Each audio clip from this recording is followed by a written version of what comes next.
"You can stay here tonight," he said. Mafia boss took in the homeless single mother and her baby. The wind off the harbor was not just cold, it was malicious. It cut through the thin wool of Grace Miller's coat like a serrated knife, seeking the warmth she was desperately trying to hoard for the small bundle pressed against her chest. Harbor View was a city of steel and glass, towering monuments to wealth that reflected the moonlight, but down here on the pavement, it was nothing but concrete and indifference. Grace adjusted the worn straps of the baby carrier, her shoulders aching with a burning, rhythmic throb that she had stopped noticing hours ago. Noah was heavy, heavier than a 6-month-old baby should feel, but that was only because her own strength was failing. He was sleeping now, his small face turned inward toward her heartbeat, a knit cap pulled low over his ears. Thank God he was sleeping. If he cried, the sound would shatter the last fragile piece of composure she was holding on to. She had walked 4 miles today. She knew it was 4 miles because she had counted the blocks, measuring the distance between the hopeless stops she had made. The shelter on 4th Street had been her first hope. It was a brick building with peeled paint and a line of souls wrapping around the corner. When she finally reached the front, the woman behind the plexiglass had not even looked up. "Full up," she had said. "Try the Mission on 8s."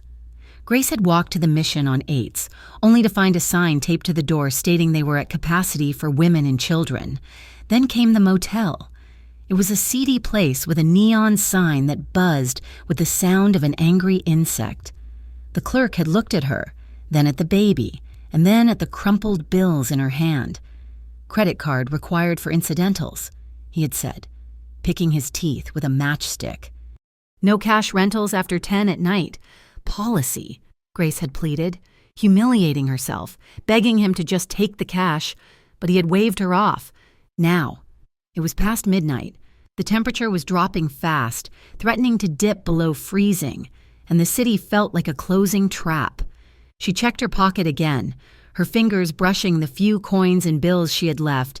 $11.40. That was her entire net worth. She needed to get out of the wind. That was the only thought in her mind. Just for an hour. Just until she could feel her toes again. Ahead, the yellow glow of a 24-hour diner spilled onto the sidewalk. The sign read simply, "The Anchor." It looked tired and greasy, but it looked warm. Grace pushed open the glass door, the bell above it jingling with a cheerful sound that felt mocking given her reality. The heat hit her instantly, smelling of stale coffee, frying bacon, and floor wax. It was heaven. She kept her head down, moving toward a booth in the back, away from the windows. The place was nearly empty. A truck driver sat at the counter nursing a mug of black coffee, and a couple of college students were arguing quietly in a far corner. Grace slid into the vinyl booth, wincing as she unbuckled the carrier. Her back muscles screamed in protest as the weight shifted. She pulled Noah out gently, keeping the blanket wrapped tight around him. He stirred, making a small, unhappy sound, and she quickly shushed him, rocking him against her shoulder. "Please do not cry," she begged silently. "If you cry, they might kick us out." A waitress with tired eyes and hair pulled back in a severe bun appeared at the table. She held a notepad, her gaze lingering on the baby for a second too long. "Just coffee?" the waitress asked. Grace hesitated. If she only ordered coffee, they would not let her stay long. She needed to look like a paying customer, like someone who belonged here, not a vagrant seeking shelter. "I will have the toast," Grace said softly, "and a cup of hot water, please. I have my own tea bag." The waitress sighed, scribbling on the pad, $2. Grace nodded. She could afford $2. It meant no bus fare tomorrow, but tomorrow was a problem for the woman she would be when the sun came up. Right now, she just needed to sit while she waited. Grace adjusted the blanket, creating a small tent over herself and Noah. She began to nurse him quietly, her eyes darting around the room, scanning for threats. This was the instinct she had developed over the last 3 weeks of living nowhere. You never relaxed. You never closed both eyes. You watched the door, and you watched the people who watched you. Across the diner, in the corner booth that commanded the best view of the entrance and the exits, Two men were finishing a conversation that had drained the color from the face of the busboy clearing the nearby tables. Luca Romano did not look like a man who ate at diners, especially not ones with cracked vinyl seats and flickering fluorescent lights. He wore a charcoal suit that cost more than the building they were sitting in, the fabric tailored perfectly to a frame that was broad and powerful. His dark hair was swept back, revealing a face that was strikingly handsome but hard, like a statue carved from granite. His eyes were the color of espresso, dark and unreadable, and they missed nothing. Sitting across from him was Marco, his right-hand man and oldest friend. Marco was stockier, with a scar running through his eyebrow and a perpetual look of suspicion. "The union rep will fall in line," Marco said, keeping his voice low. "He knows what happens if the docks stop moving." Luca nodded once, dismissing the topic. He took a sip of his black coffee, his gaze drifting lazily across the room. He was bored. The business with the union was necessary but tedious. His life was a series of managed crises, a chessboard where he controlled every piece. It was efficient. It was profitable. It was incredibly lonely, though he would never admit that to a living soul. His eyes swept over the truck driver, dismissed the college students, and then landed on the woman in the back booth.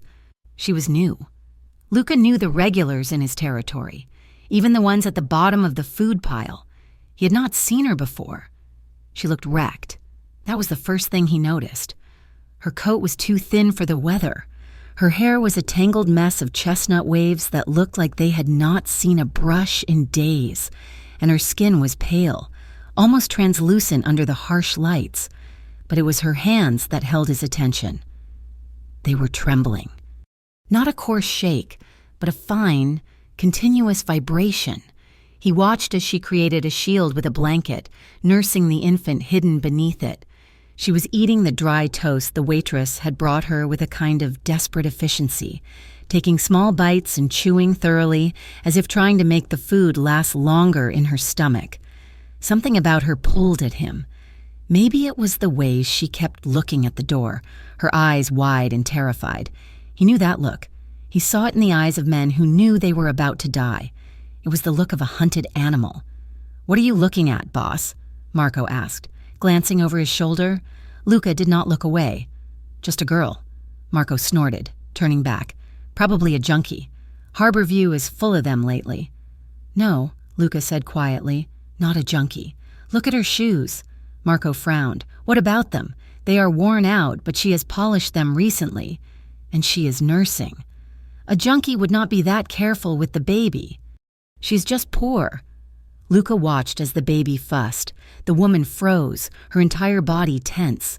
She put the toast down and began to rock the child, murmuring words Luca could not hear. The tenderness in her gesture was at odds with the harsh environment.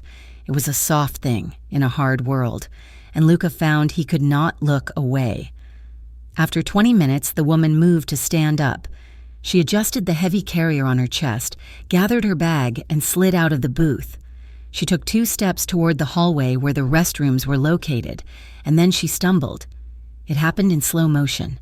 Her knees simply gave out. She reached for the counter edge, missing it by an inch. Luca was moving before he made the conscious decision to do so. He was out of his booth and across the aisle in 3 long strides, just as the woman began to crumple toward the linoleum. His hand shot out, gripping her elbow firmly. He took her weight easily, steadying her. She was shockingly light, like a bird made of hollow bones. "Careful," Luca said. His voice was a low rumble, deep and smooth.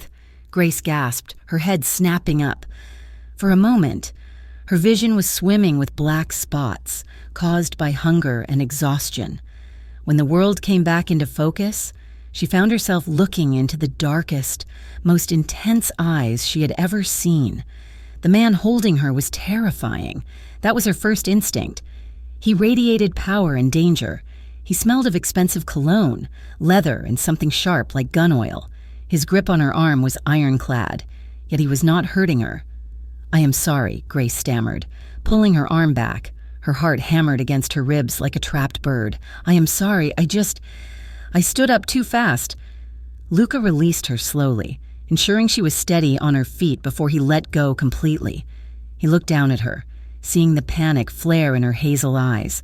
He saw the shame there, too, the deep, burning humiliation of poverty. "You need to sit down," Lucas said. "Not as a suggestion, but as a command." "I am fine," Grace insisted, backing away. She clutched the baby carrier with both hands. "I just need to use the restroom. Then I am leaving." She hurried past him, ducking into the ladies' room as if escaping a fire. Lucas stood there for a moment, staring at the closed door. Marco had stood up as well, watching with a confused expression. "Everything okay, Luca?" Marco asked. Luca ignored him. He turned to the waitress, who was wiping down the counter nearby. She looked nervous, avoiding his gaze. Everyone in Harborview knew who Luca Romano was, even if they never said his name out loud. "How long has she been here?" Luca asked. The waitress swallowed hard. "Just came in about half an hour ago. Mr. Romano, is she a regular?" The waitress hesitated, then lowered her voice, leaning in slightly. "She's been in here the last 3 nights. Never orders more than toast. Sometimes she falls asleep in the booth until the manager makes me wake her up. She's trying to make a soda stretch for 4 hours. It breaks my heart, honestly. With that baby and all." Luca's jaw tightened, a muscle feathered in his cheek. 3 nights. That meant she had nowhere to go. He reached into his pocket and pulled out a money clip. He peeled off a $100 bill and placed it on the counter. "Give her a meal, a real one, whatever she wants, and tell her it is on the house. Do not tell her it came from me."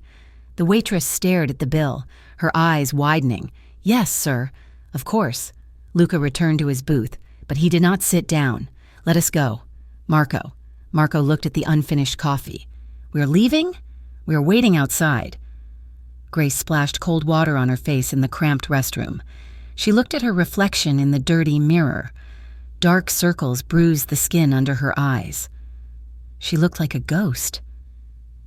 "You have to keep going," she whispered to herself. For Noah, she adjusted Noah's hat, kissing his sleeping forehead. He was so warm, so peaceful. He had no idea they were walking along the edge of a cliff. When she came back out, the terrifying man and his friend were gone. The diner was quiet again.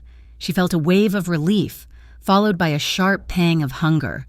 The waitress walked over, holding a menu. "Honey, the cook made a mistake and whipped up a grilled cheese and tomato soup that nobody ordered. You want it? It is going to waste otherwise." Grace looked at the food. The cheese was melted and golden, the soup steaming. Her stomach cramped with need. She knew it was charity.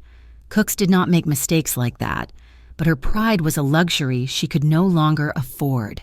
"Yes," Grace whispered. "Thank you." She ate quickly, feeding the strength back into her limbs. When she finished, she checked the clock on the wall. 1 a.m. The diner manager was glaring at her from the kitchen pass-through. It was time to move. Grace gathered her things. She wrapped her coat tighter, bracing herself for the cold. She pushed open the door and stepped out into the night. The wind hit her instantly, stealing the warmth she had just gained. The temperature had dropped significantly. It was bitter now, a killing frost settling over the city. She walked to the bus stop 10 yards away. The bench was metal and ice cold. There were no buses running until 5 in the morning. She knew that, but the bus shelter had 3 plastic walls. It broke the wind slightly. It was the only place she had.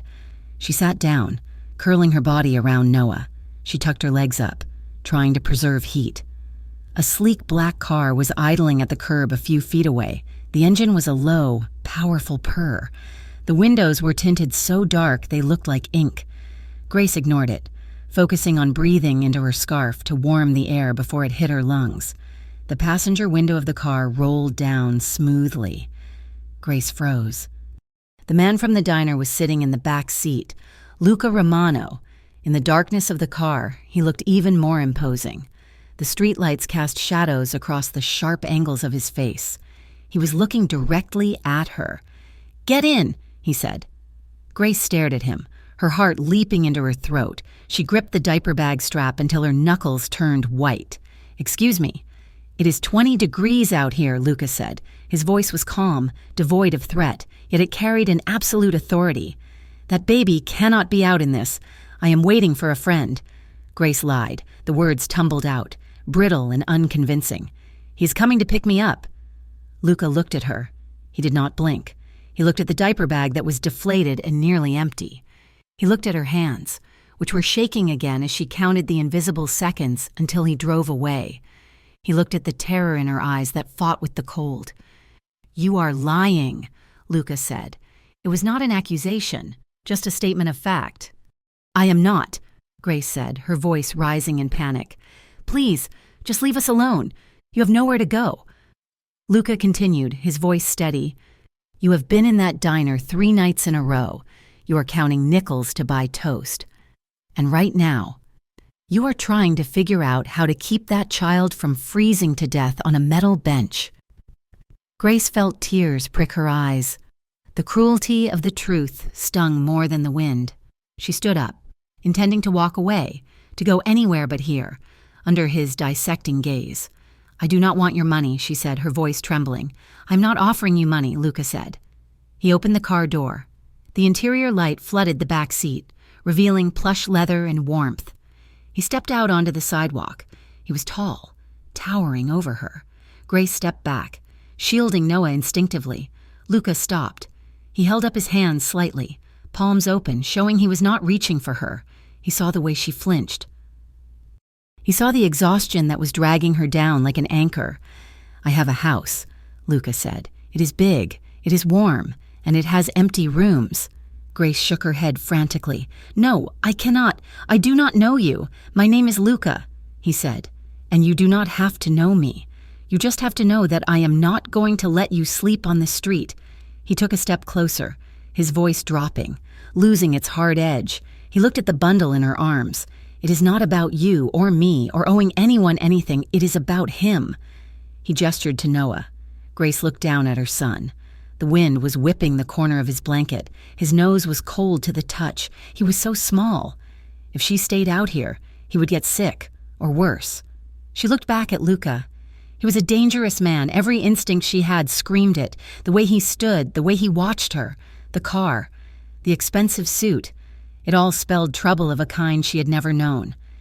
But in his eyes, beneath the cold calculation, she saw something else, a strange, rigid kind of honor. He waited, letting her weigh the options, freezing to death or trusting a stranger. He finally said the line that broke her resolve. "You can stay here tonight," he said. It was simple. It was a command and an offer wrapped in one. Grace hesitated. She was torn between the terrifying reality of his power and the desperate, clawing need to keep Noah safe. She looked at the warm interior of the car. She looked at the desolate, frozen street. She made her choice. With a shaky nod, she stepped forward. "Okay," she whispered. Luca did not smile. He simply nodded, stepping back to hold the door open for her. Grace climbed into the back seat. The warmth enveloped her instantly, aggressive and wonderful. The leather was soft beneath her. She clutched her baby closer, her heart pounding a frantic rhythm against her ribs. Luca got in beside her, closing the door and shutting out the wind. "Home," Luca said to the driver. The car pulled away from the curb, gliding smoothly into the night. Grace watched the city lights blurring past the window, streaks of gold and red against the black. She was terrified of where she was going, but for the first time in weeks, she was warm. Grace woke to the sensation of weightlessness. For a terrifying second, her mind scrambled, expecting the hard metal of a bus stop bench or the damp chill of a sidewalk. Instead, she was sinking into a mattress so soft it felt like a cloud. The air in the room was warm, regulated to a perfect, gentle temperature that settled over her skin like a blanket. She sat up with a gasp, her heart hammering until her eyes adjusted to the dim morning light filtering through heavy velvet curtains. This was not a shelter. It was a bedroom larger than the entire apartment she had shared with Tyler before everything fell apart. The walls were painted a soothing dove gray, and the furniture was dark, polished wood that gleamed even in the shadows. Noah. Grace scrambled out of the massive bed, her bare feet sinking into a plush rug. A crib had been set up in the corner of the room, a sturdy wooden structure that looked brand new. She ran to it, gripping the railing. Noah was asleep, his chest rising and falling in a steady, peaceful rhythm. He was dressed in a clean, soft onesie she did not recognize. On the nightstand beside the crib, a bottle warmer glowed with a small green light, keeping a bottle of formula at the perfect temperature. Grace exhaled, a sound that was half sob, half laugh. They were safe. The realization hit her with the force of a physical blow. They were inside. A polite knock at the heavy oak door made her jump. "Come in," Grace called out, her voice raspy from sleep. The door opened, and a stout, older woman with silver hair pulled back into a tight bun stepped inside. She carried a tray laden with food and folded clothes. Her expression was stern, but her eyes were kind. "Good morning," the woman said. "I am Rosa. Mr. Romano asked me to bring you these." Grace pulled the oversized t-shirt she had slept in, one that had been left for her last night, tighter around herself. "Thank you. Rosa, I do not know how to repay you for all of this." Rosa set the tray down on a small table. "You do not repay me, Mr. Romano pays me. He instructed me to tell you that there are toiletries in the adjoining bathroom. Everything is new. And he said to eat." "Where is he?" Grace asked, glancing toward the hallway. "Mr. Romano is working," Rosa said, her tone implying that questioning Luca's whereabouts was not done. "He values his privacy. You and the baby are to make yourselves comfortable in this wing of the house. If you need anything, there is an intercom on the wall. Press the button for the kitchen. For the next few hours." Grace felt like an intruder in a palace. She showered, the hot water washing away days of grime and the lingering chill of the streets. She dressed in the clothes Rosa had brought, simple, high-quality leggings and a soft sweater that fit her perfectly. She fed Noah, who cooed and kicked, clearly enjoying the warmth as much as she was, yet, despite the comfort, the house felt like a fortress. Grace ventured out into the hallway, carrying Noah. She noticed the cameras immediately, small, black domes mounted in the corners of the ceiling, their red lights blinking slowly. She was being watched. She saw Luca only once that morning. She was walking toward the staircase, intending to find the kitchen to return her tray. When she saw him at the end of the long corridor, he was speaking into a phone, his back to her. He wore a crisp white shirt, the sleeves rolled up to his elbows, and he looked tense. "No," Luca said into the phone, his voice low and carrying a steel edge. "Tell them the shipment waits until I say it moves. If they have a problem with that, they can come talk to me. And Marco? Make sure they understand the consequences of impatience." He turned then, sensing her presence, his eyes locked onto hers from down the hall. Grace froze, clutching Noah tighter. Luca did not smile. He did not wave. He simply looked at her, his expression unreadable, a mixture of assessment and distance. Then he nodded once, briefly, and turned back to his conversation. Walking away toward his office, he was a ghost in his own home, a powerful force that moved the air around him but kept himself separate. Breakfast the next morning was an exercise in tension. Rosa informed Grace that Mr. Romano requested her presence in the dining room. Grace walked in. Feeling small in the cavernous space, the table was long enough to seat 20 people. Luca sat at the head, reading a newspaper with a cup of espresso near his hand. "Sit," Luca said, gesturing to the chair to his right without looking up. Grace sat. A high chair, another new purchase, had been placed next to her. She settled Noah into it, handing him a teething ring. "Thank you for the clothes," Grace said, breaking the silence. "And for the room, I will figure out a plan soon. I do not want to impose." Luca folded the newspaper and set it down. He looked at her, his dark eyes sweeping over her face. "You are not imposing, and you are not leaving until you have a plan that does not involve a bus stop." Grace looked down at her plate. "I am going to look for a job today." Luca took a sip of his coffee. "You have no address. You have no phone. How will they call you back?" "I will figure it out," Grace said, a spark of defensiveness in her tone. Suddenly, Noah let out a loud, bubbling laugh. He had dropped his teething ring and was reaching a chubby hand toward Luca, his fingers opening and closing in a grasping motion. Grace moved to stop him. "Oh, I am sorry. Noah, stop that. Let him be." Luca said. Grace paused. Luca was staring at the baby. The hard line of his mouth had softened, just a fraction. He looked at the small, flailing hand, then at his own large, scarred hand resting on the table. He's strong, Luca observed. He has a good grip. He's persistent, Grace corrected with a nervous smile. Luca reached out, extending one finger toward the high chair. Noah grabbed it instantly, his tiny fingers curling around Luca's index finger. Luca did not pull away.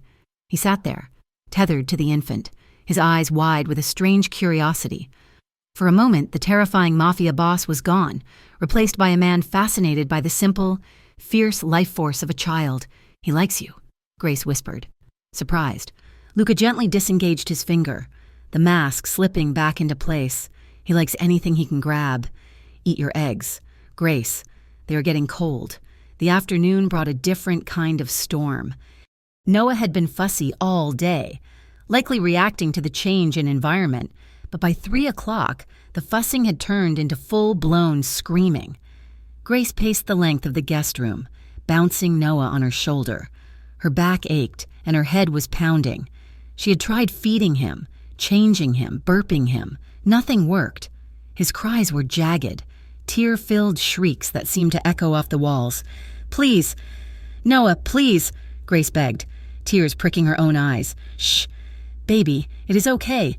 She felt like a failure. Here she was, finally safe, and she could not even keep her baby quiet. She was terrified that Luca would come in and throw them out, tired of the noise disrupting his important business. The door opened. Grace spun around, panic flaring in her chest. "I am so sorry," she blurted out. "He just won't stop. I am trying. I promise I will get him to quiet down. Please do not be angry." Luca stood in the doorway. He was not wearing his suit jacket, and his tie was loosened. He did not look angry. He looked intense, focused. "He is not sick?" Luca asked, his voice cutting through the noise. "No," Grace said, bouncing harder. "He is just tired, overtired, and he fights sleep." Luca walked into the room. The space suddenly felt smaller with him in it. He stopped in front of her. "Give him to me," Luca said. "What?" Grace blinked, confused. "You are stressed," Luca said calmly. "He can feel it. Your heart is racing, so his heart is racing. Give him to me."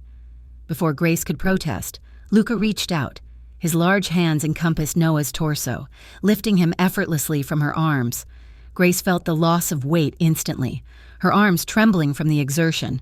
She watched, holding her breath, as the dangerous man adjusted the tiny, screaming infant against his broad chest. Luca's hand, which she knew had held guns and undoubtedly caused harm, cupped the back of Noah's head with a tenderness that was shocking. Luca began to walk. He did not bounce frantically like Grace had. He moved with a slow, rhythmic sway, a heavy, grounding motion.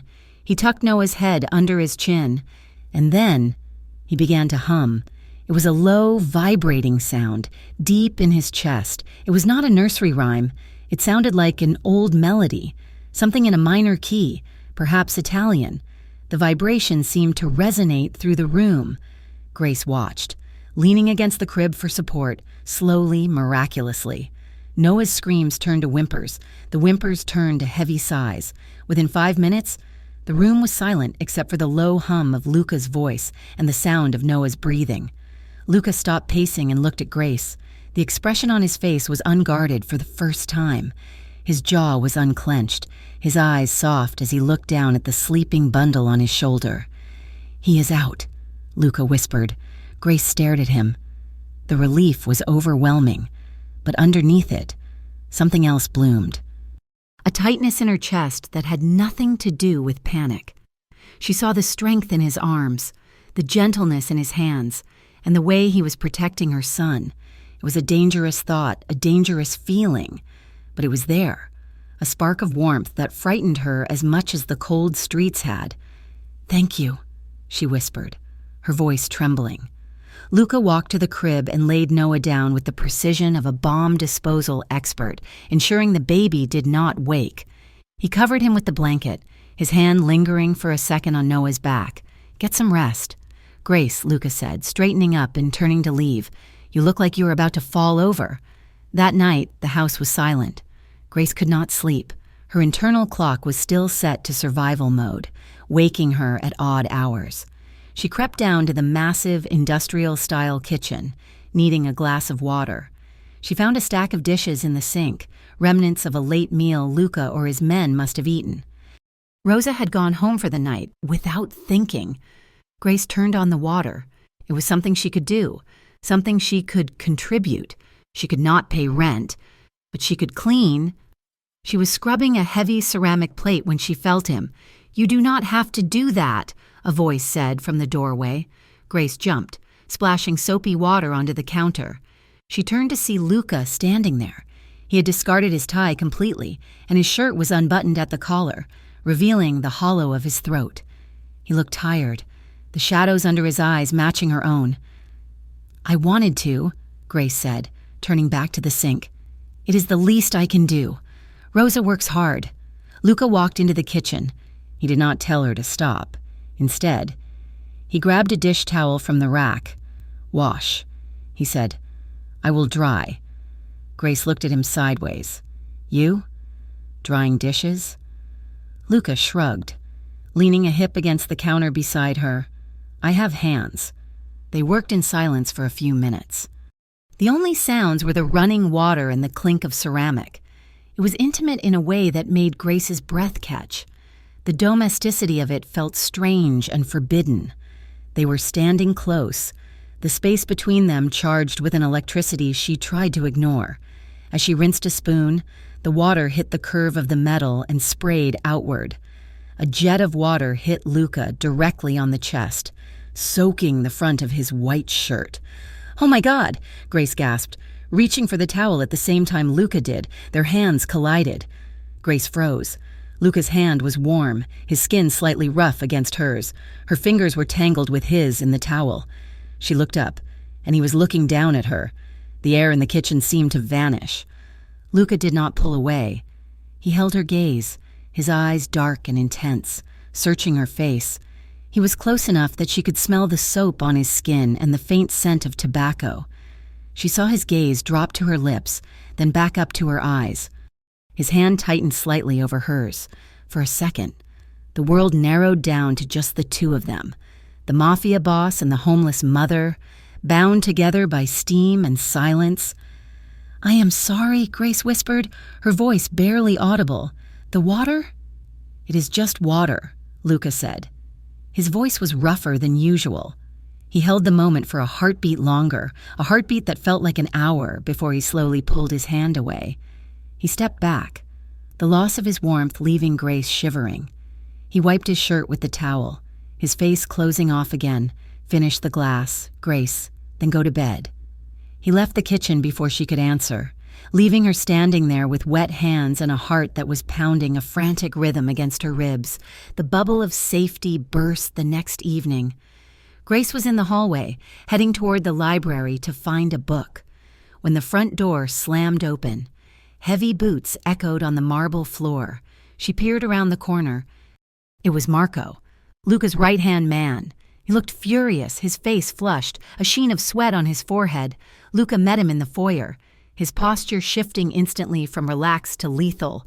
"Talk to me," Luca commanded. "They hit the shipment on the south side," Marco said, his voice loud and agitated. "The Riverside crew. Darius Hall is making a move. Luca, he's not just testing the fences. He's trying to burn them down." Luca's expression was terrifyingly calm. "Any casualties?" "2 of our guys in the hospital. 1 is critical." Grace covered her mouth with her hand, pressing herself back against the wall. This was not just business. This was war. "There is more," Marco said, lowering his voice. But the acoustics of the foyer carried the sound to Grace's hiding spot. "Darius knows about the house. He knows you have guests." Grace's blood ran cold. He was asking around, Marco continued, asking why Luca Romano is playing house with a stray and a kid. "He thinks you are soft." "Luca?" "He thinks they are a weakness he can exploit. You need to move them, or you need to get rid of them." Grace stopped breathing. She was a target. Noah was a target. "Enough," Luca snapped. The sound of his voice cracked like a whip. They are a liability, Marco insisted. They are under my protection, Luca roared, his voice echoing off the high ceilings. That is the end of the discussion. If Darius Hall wants to come for my house, let him come. I will bury him in the foundation. But nobody touches the girl. Nobody touches the boy. Do you understand me? Marco was silent for a long moment. Understood, boss. But you are playing a dangerous game. Get the car ready, Luca said, his voice dropping back to a deadly quiet. I am going out. Grace turned and ran back to her room, her bare feet silent on the floor. She made it to the guest room and closed the door, leaning against it, trembling. He was a criminal. She knew it, of course. But hearing about hospitals and burying men and turf wars, made it real. She was living in the center of a violent storm. An hour later, there was a knock on her door. Grace wiped her eyes and stood up straight. Come in. Luca entered. He was dressed in black, a leather jacket over a dark shirt. He looked ready for violence. He saw the fear in her eyes instantly. You heard, he said. Grace nodded, hugging her arms around herself. I heard. Luca walked over to the window, staring out at the dark grounds where security guards patrolled with dogs. I am not a good man. Grace, Luca said quietly, not looking at her. I have done things that would make you sick. I run a world that is built on blood and money. I never pretended to be a hero. Grace watched his back. No, you did not. He turned to face her. The room was dim, lit only by a bedside lamp. He looked tired, the weight of his empire pressing down on his shoulders. But I keep my word, Luca said. He took a step toward her. I told you that you were safe here. That means you are safe. He reached out, his hand hovering for a moment before settling on her shoulder. His grip was firm, grounding, through the fabric of her sweater. His heat seeped into her skin. It was a comforting weight, a shield against the world outside. Grace looked up at him. She wanted to run. She should run. This man was dangerous. Being near him put a target on her back, but as his thumb grazed her collarbone in a subconscious caress, she felt a magnetic pull that terrified her more than the Riverside crew. She felt safe with him, and that was the most dangerous thing of all. I will not let anything happen to Noah, Luca vowed, his eyes boring into hers, or to you. Grace's breath hitched. She felt the urge to lean into him, to rest her head against his chest and let him carry the burden. But the image of Marco's bloody report flashed in her mind. She gently pulled away, stepping out from under his hand. I know, she whispered, but I do not want to be the reason you get hurt. Luca. Luca's hand fell to his side. His expression tightened. The wall coming back up. Go to sleep. Grace, I will handle the rest. He turned and walked out of the room, closing the door softly behind him. Grace stood alone in the silence, listening to the heavy lock click into place, wondering if she was a guest or a prisoner, and wondering why, despite everything, she wished he had stayed. The gold embossed stationery on the desk in the guest room looked too expensive to write a grocery list on, but Grace used it to tally her debts. She sat at the small vintage vanity, the tip of the pen hovering over the numbers she had scribbled. She owed Luca for food. She owed him for diapers. She owed him for the roof over her head, even if he claimed she did not. Grace was not ungrateful. On the contrary, the gratitude she felt was so heavy it sometimes made it hard to breathe. But she was also terrified of becoming comfortable. Comfort was a trap. If she got used to the silk sheets and the chef-prepared meals, she would lose the edge she needed to survive when this temporary reprieve ended, and it would end. Men like Luca Romano did not play house forever. She stood up, smoothing the front of her blouse. It was one of the few items she still owned from her life before the streets. Today, she was going to find a job. She found Luca in the foyer, adjusting his cufflinks in the mirror. He watched her approach in the reflection, his face impassive. I am going out, Grace announced, trying to sound more confident than she felt. Luca turned. He took in her appearance, the determined set of her jaw, the diaper bag slung over her shoulder, the stroller she had retrieved from the garage where Rosa had cleaned it. To do what? Luca asked. To look for work, Grace said. I cannot just sit here. Luca, I need to build a life. Luca studied her for a long moment. He reached into the inside pocket of his jacket and pulled out a sleek, black smartphone and a white envelope. He held them out to her. Your phone was dead. He said, my tech guys restored it and gave it a new battery. It is on a secure network now. Grace took the phone, her fingers brushing his. Thank you. And this, Luca said, gesturing with the envelope, is an advance. Grace frowned, not taking it. An advance on what? I do not work for you. Consider it a loan against future earnings, Luca said smoothly, pressing the envelope into her hand. You need bus fare. You need lunch. You need to print resumes. You cannot get a job if you look like you are desperate. Grace, people smell desperation. It makes them offer you less than you are worth. Grace hesitated. She wanted to refuse. She wanted to say she could do it on her own. But she remembered the freezing wind at the bus stop and the way the motel clerk had sneered at her. Pride was expensive. I will pay you back, she said firmly. Every cent. I know you will, Luca said. He signaled to the door. The driver is waiting. He will take you to the bus line on the edge of the district. Call him when you are done. Do not walk back here. Grace nodded, tucking the envelope into her bag. I will see you tonight. Luca watched her leave, the heavy door clicking shut behind her. He waited until the SUV pulled away before he let out a breath he had not realized he was holding. He walked to the window, watching the vehicle disappear down the long, tree-lined driveway. She is stubborn, Marco said, stepping out of the shadows of the living room. She is a survivor, Luca corrected. The neighborhood of Northwood was a far cry from the gated elegance of Luca's estate, but it was cleaner than the docks. It was a working-class area, filled with small shops, laundromats, and diners. Grace pushed the stroller down the sidewalk, the wheels clattering over the cracks in the pavement. She felt exposed without the walls of the mansion around her. Every car that slowed down made her heart jump. Every siren in the distance made her grip the stroller handle tighter. She spent the morning going from door to door. The bakery was not hiring. The boutique on the corner needed someone with retail experience, which she had, but they also needed a permanent address for the tax forms. Grace had mumbled something about moving and left before they could ask more questions. By noon, her feet were aching. She stopped at a small coffee shop called The Daily Grind. It smelled of roasted beans and cinnamon. The manager, a frantic woman with flour on her apron, looked at Grace, then at Noah, sleeping in the stroller. Can you work weekends? The woman asked. I can work whenever you need me, Grace said. I am a fast learner. I can make espresso. I can clean. The woman sighed, wiping her hands on a rag. Look, honey, I need someone reliable. Someone who is not going to call out because the baby is sick. He's very healthy. Grace lied, and I have childcare arranged. It was a partial lie. She hoped Rosa would help, or that she could afford a sitter with her first paycheck.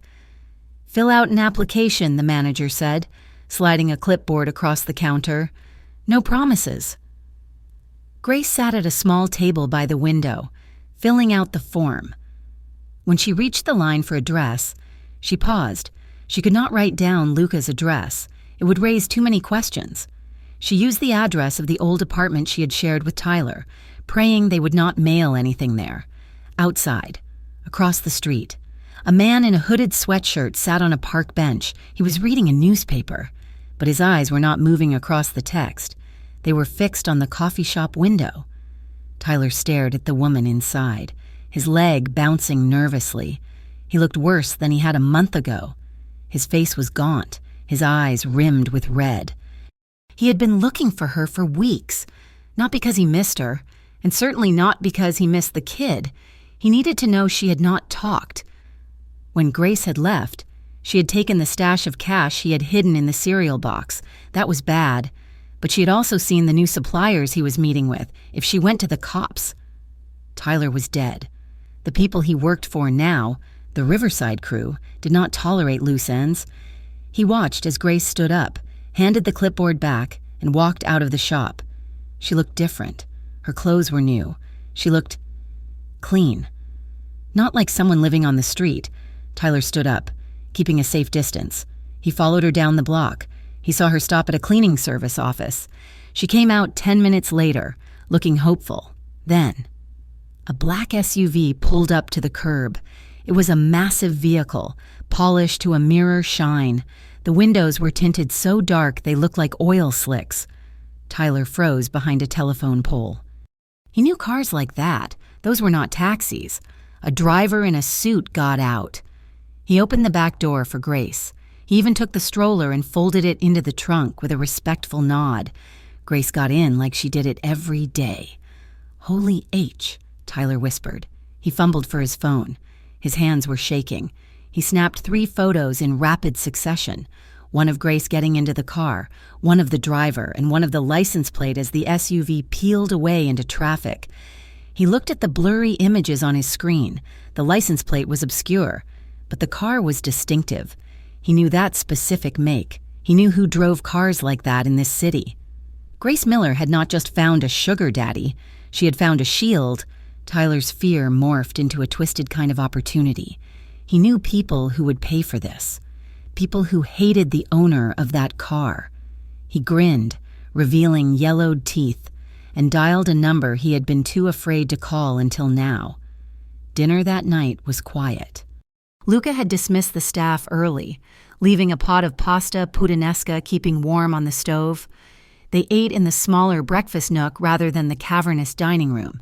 It felt more intimate, less like a business meeting. Grace swirled her fork in the pasta, the rich scent of tomatoes and capers filling the air. "Did you find anything?" Luca asked. He was pouring himself a glass of red wine. He held the bottle out to her, and she nodded. "A coffee shop took my application," Grace said, "and a cleaning service said they might have shifts next week. It is a start." "It is," Luca agreed. He sat opposite her. "You look tired. It is a good tired," Grace said. "It feels good to do something normal." She took a sip of the wine. It was smooth, tasting of dark cherries and oak. It was miles away from the cheap boxed wine Tyler used to buy. "Grace," Luca said, his voice dropping an octave. He set his glass down. "You never told me exactly why you left. I know it was bad. I know you were homeless. But women do not run into the winter night with a newborn unless they are running from something specific." Grace stopped eating. She looked at the dark window, seeing her own reflection. She saw the safety of the room around her, the man who had given her a bed and food without asking for anything in return. She owed him the truth. "His name is Tyler," she said softly. Luca did not move, but the air around him seemed to grow still. "We were together for 2 years," Grace continued, her voice steady but low. "He was charming at first, but he had a temper. He would punch walls, break things. He never hit me, not really, just shoves, grabbing my arm too hard." She unconsciously rubbed her left arm, remembering the bruises that had faded but never truly healed. "When I got pregnant, he promised he would clean up his act. He said he would get a real job. But then he started bringing things into the apartment. Packages, scales, white powder on the coffee table." Luca's jaw tightened, a muscle feathering near his ear. "I told him he had to stop," Grace said. "I told him I would not raise a baby around that. He laughed at me. He told me I was trapped. He said if I tried to leave, he would tell the courts I was an unfit mother. He said he would take Noah and put him in the system just to spite me." She looked up at Luca. Her eyes were dry, but they burned with the memory of that fear. "The night I left, he was high. He was meeting with some new guys, scary guys. They were talking about moving larger quantities. They were talking about guns. Noah was crying in the other room, and Tyler, he screamed at him. He threw a beer bottle at the crib. It missed, but the glass shattered everywhere." Grace took a shaky breath. "I waited until he passed out. I packed the bag, I took what cash I could find, and I ran. I did not look back." Luca was silent. His hand was resting on the table, clenched into a fist so tight his knuckles were white. The image of a man throwing a bottle at an infant ignited a cold, dark rage in his gut that he had to struggle to suppress. "He is a coward," Luca said. The words were quiet, but they carried the weight of a death sentence. "He's dangerous," Grace said. "He's desperate." "He's nothing," Luca countered. He looked at her. his dark eyes fierce. He is a ghost. Grace. He does not exist in this world anymore. If he ever shows his face near you, if he ever tries to come near that boy.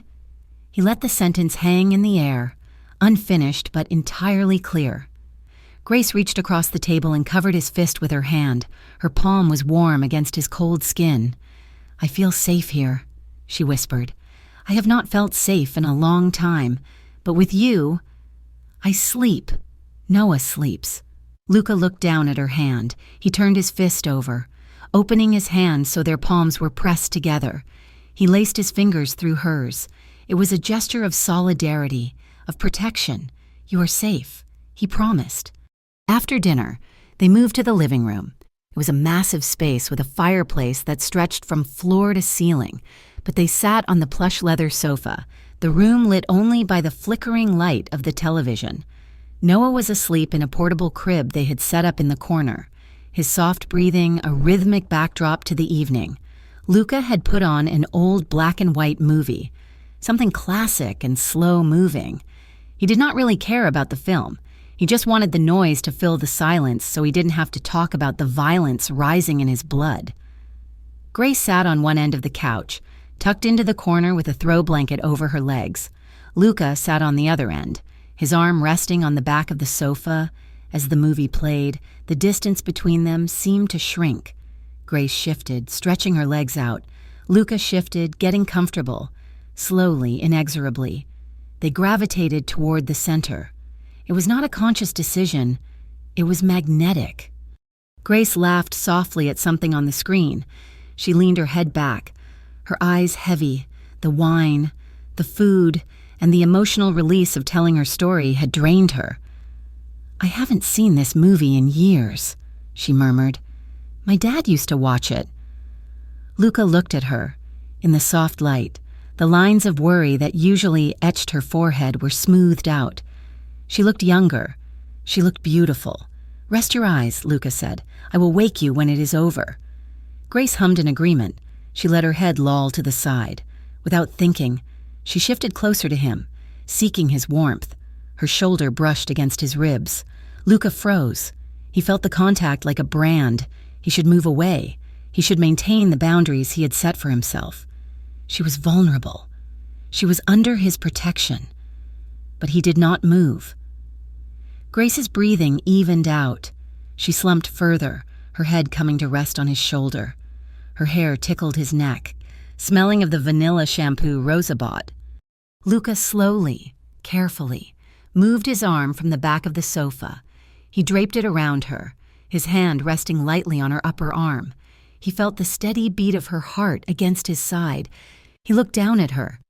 Even in sleep, her hand was curled into a loose fist, as if she were ready to fight. She was so strong, yet so fragile. An ache bloomed in Luca's chest. It was a foreign sensation, sharp and terrifying. It was the ache of wanting to keep something. For years, his life had been about acquiring and defending territory, money and power, but holding this woman, hearing her child breathe in the corner. He realized that all his power meant nothing if he could not keep them safe. Their knees were touching now, a simple point of contact that felt more intimate than anything he had experienced in years. He sat there in the dark, guarding her sleep, wishing the night would never end. But the world outside the gates did not care about his wishes. The phone in his pocket buzzed. A harsh, vibrating intrusion. Luca gently eased himself away from Grace, careful not to wake her. She stirred, murmuring something unintelligible, and curled into the warmth he had left behind on the cushion. Luca walked to the hallway, his face hardening back into the mask of the dawn. He answered the phone. "Romano." "Boss, it is Marco. We have a problem." Luca walked further away from the living room, keeping his voice low. "What is it?" Security just flagged a vehicle near the main gate, a sedan. It did not try to enter, but it slowed down.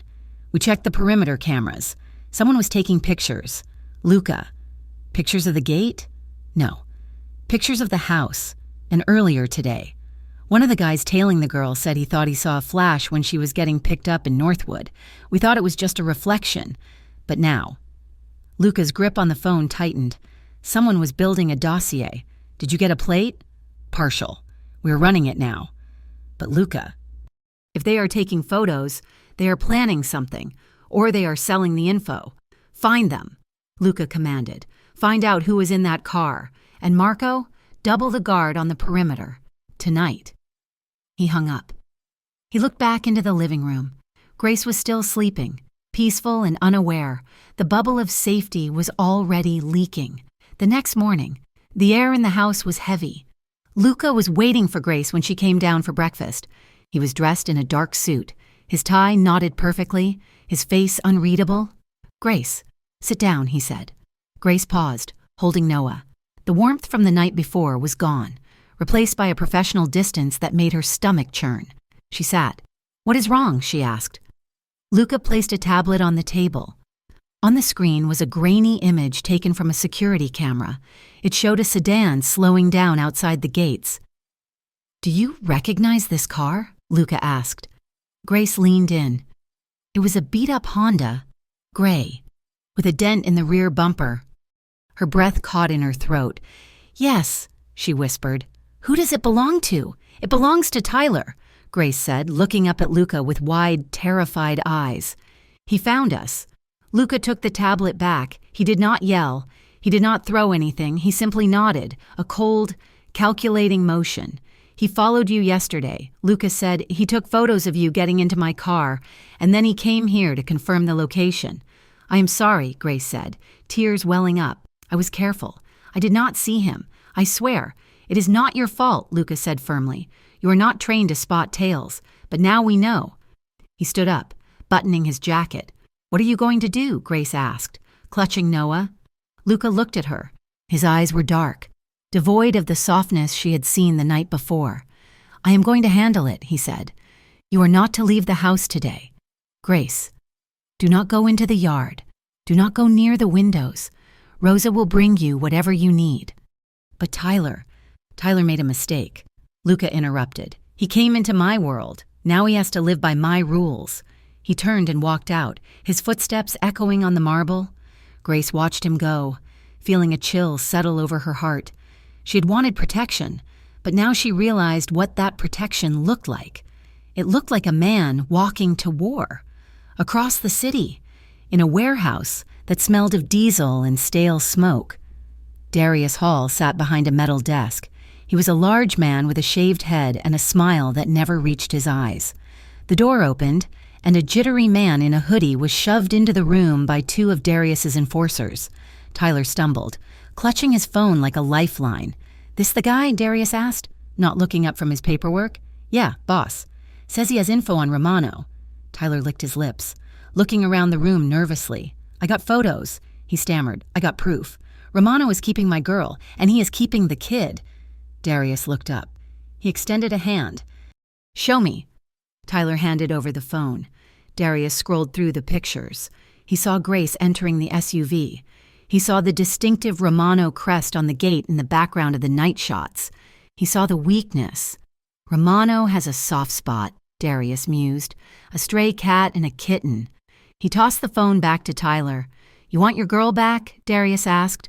"I want what is mine," Tyler said, trying to sound tough. "And I want to get paid." Darius smiled. It was a shark smile. "You will get paid," he said, "and you will get your girl. But first, you are going to help me break Luca Romano into little pieces." Darius stood up, walking over to a map of the city pinned to the wall. He traced the line of Luca's territory with a finger. "He thinks he is untouchable in that fortress," Darius said softly. "But every fortress has a back door. And you, my friend, you are the key." Tyler swallowed hard, realizing too late that he had stepped into a cage with a beast far bigger than he could handle. But there was no backing out now. "We are going to have some fun," Darius said. The storm was no longer on the horizon. It was overhead, and the first lightning bolt was about to strike. The doorbell rang at 2 p.m, a sharp, intrusive sound that cut through the quiet hum of the mansion. It was not the buzzer for the main gate, which meant someone had already bypassed the perimeter security or had been buzzed in by a guard who thought they had legitimate business. Grace was in the living room, folding a pile of Noah's laundry on the sofa. Luca was in his study, the door slightly ajar. When the bell rang, Grace froze. She had spent the last 24 hours looking over her shoulder, expecting Tyler to jump out from behind a curtain. Rosa walked to the door, wiping her hands on her apron. She opened it, and the sound of low, serious voices drifted down the hallway. Grace stood up, clutching a tiny pair of socks. Her heart began to hammer a frantic rhythm against her ribs. Rosa appeared in the doorway of the living room. Her face was pale. "Mr. Romano?" she said, her voice tight. "There is a woman here. She says she is from Child Protective Services."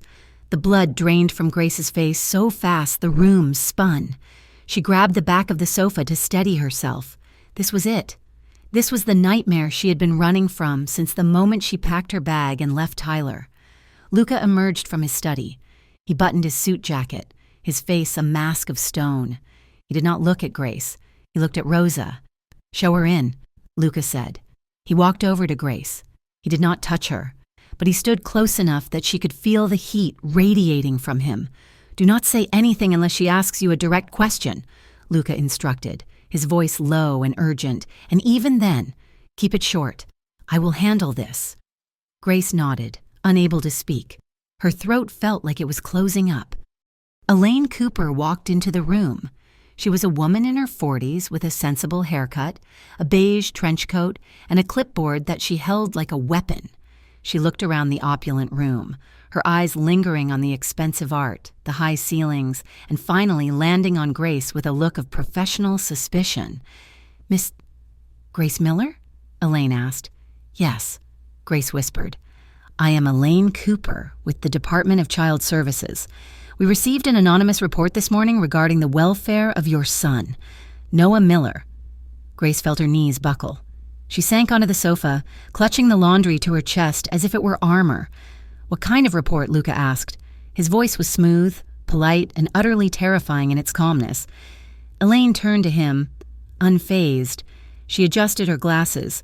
"The report alleges that the child is living in an unstable environment, exposed to criminal elements, and that the mother is without means of support, given the address and your reputation, Mr.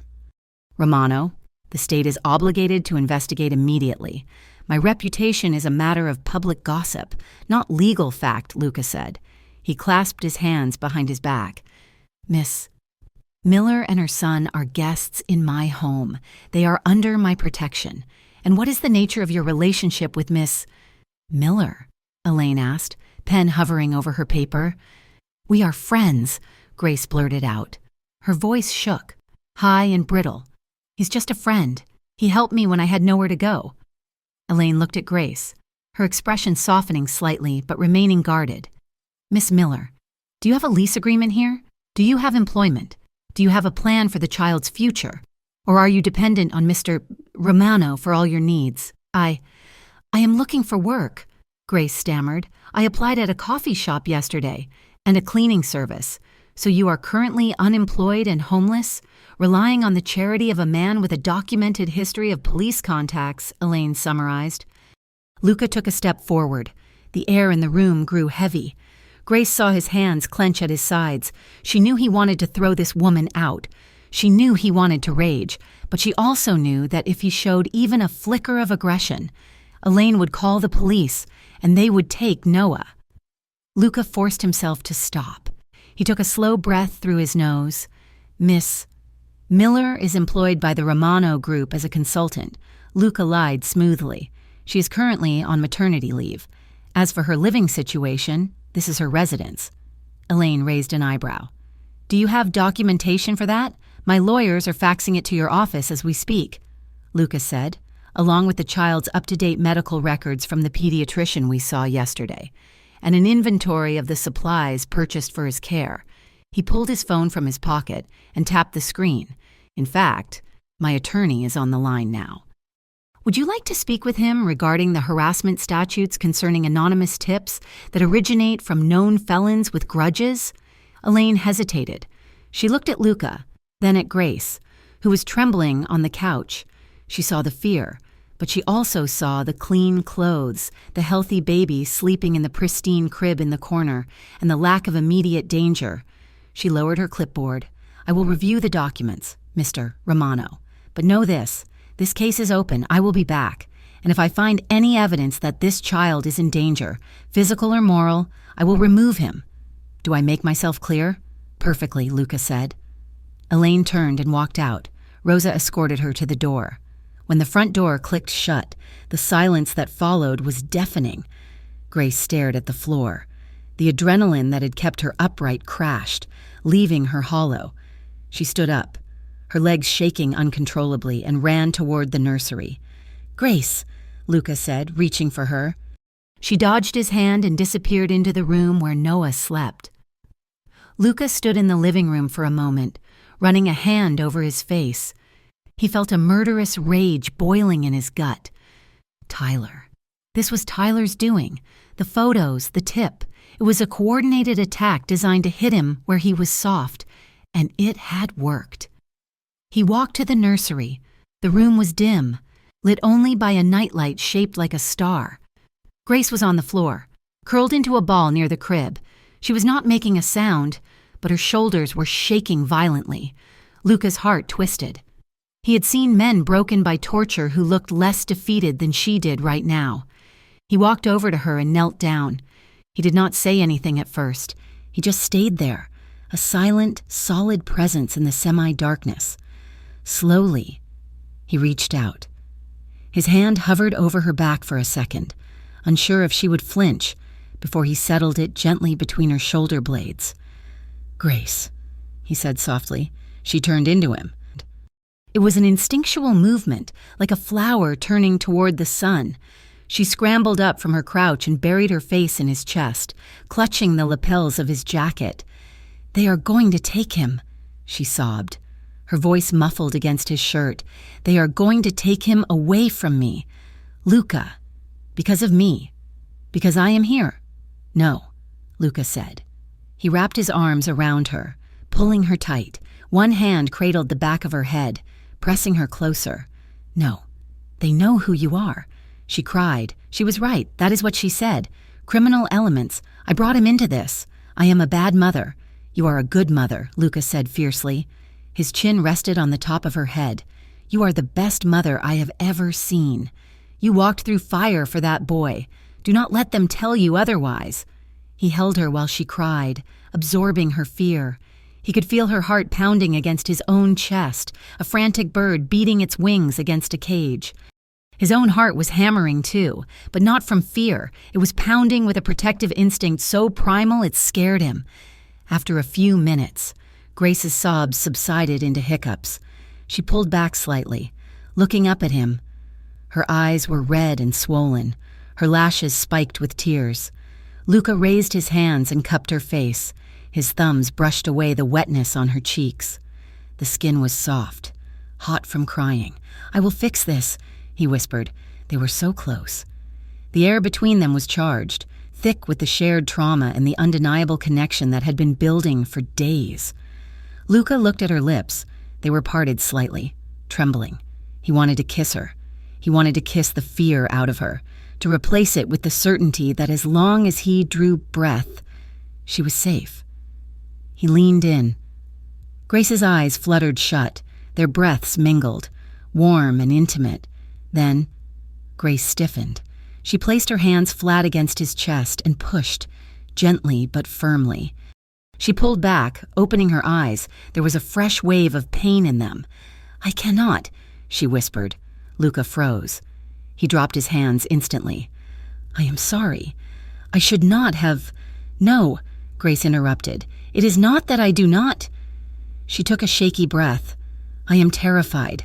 Luca, I am so scared I can barely think. If I kiss you now, it is because I need you to save me. It is because I am using you as a shield." She looked at him with a heartbreaking honesty. "And you deserve better than to be used like that. I do not want to hide behind you. I want to stand beside you. But I cannot do that while I am shaking apart." Luca looked at her, and his respect for her deepened into something profound. She was offering him a way out, protecting his dignity even while her world was collapsing. "Okay," he said hoarsely. "Okay." He stood up. Offering her a hand, she took it, and he pulled her to her feet.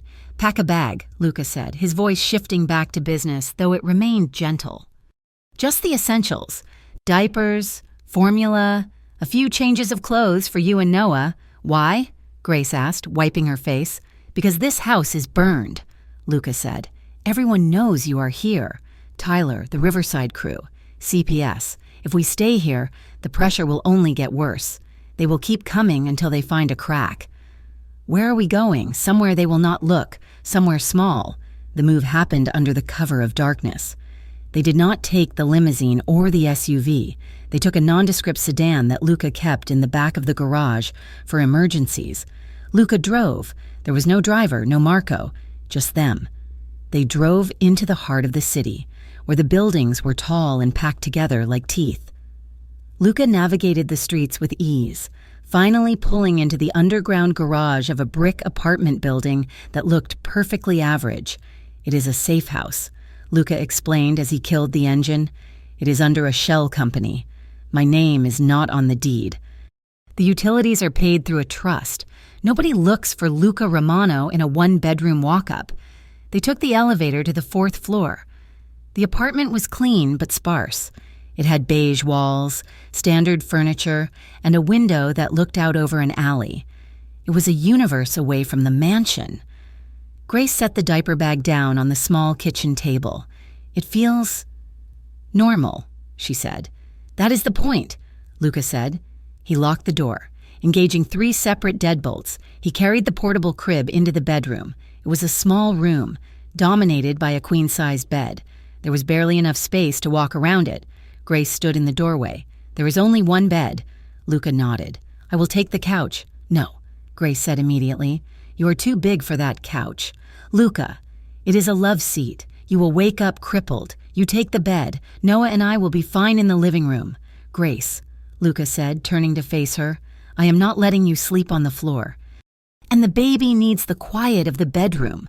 We can share," Grace suggested, then flushed pink. "I mean, it is a big bed. We can put pillows down the middle, like a wall." Luca looked at the bed, then at her. The memory of the near kiss in the nursery was still humming between them. "No," he said firmly, "that is not a good idea. I will take the couch. Do not argue with me. Grace, I am still the boss." He walked past her, grabbing a spare blanket from the closet shelf. He tossed it onto the small leather sofa in the living room. "Go to sleep," he said. "We are safe here. For tonight." The storm hit 2 hours later. It started with a low rumble that shook the window panes, followed by a crack of thunder that sounded like a bomb going off. The sky opened up, rain lashing against the brick building in sheets. Grace woke up when the room plunged into absolute darkness. The streetlights outside had gone out.